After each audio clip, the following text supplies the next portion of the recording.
جلیل القدر تابعی بزرگ حضرت سیدنا امام جعفر صادق رحمۃ اللہ علیہ کی ولادت 17 ربیع الاول 80 ہجری پیری شریف کے دن مدینہ منورہ میں ہوئی۔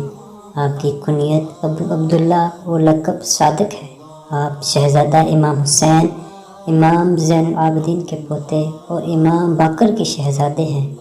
آپ کی والدہ کا نام حضرت ام فروہ بنت قاسم بن محمد بن ابو بکر صدیق ہے، یعنی والد کی جانب سے آپ حسینی سید اور والدہ کی جانب سے صدیقی ہیں۔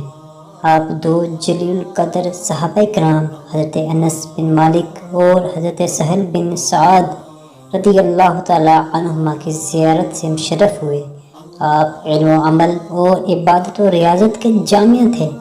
آپ سے فیضیاب ہونے والوں میں امام موسیٰ کاظم، امام اعظم ابو حنیفہ، امام مالک، حضرت سفیان ثوری اور حضرت سفیان بن عیینہ رحمۃ اللہ علیہم نمایاں ہیں۔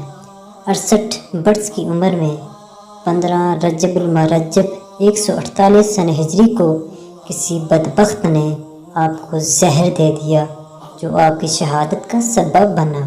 آپ کا مزار جنت البقیع میں اپنے والد محترم حضرت امام محمد باقر رحمۃ اللہ علیہ کے مزار کے ساتھ ہے۔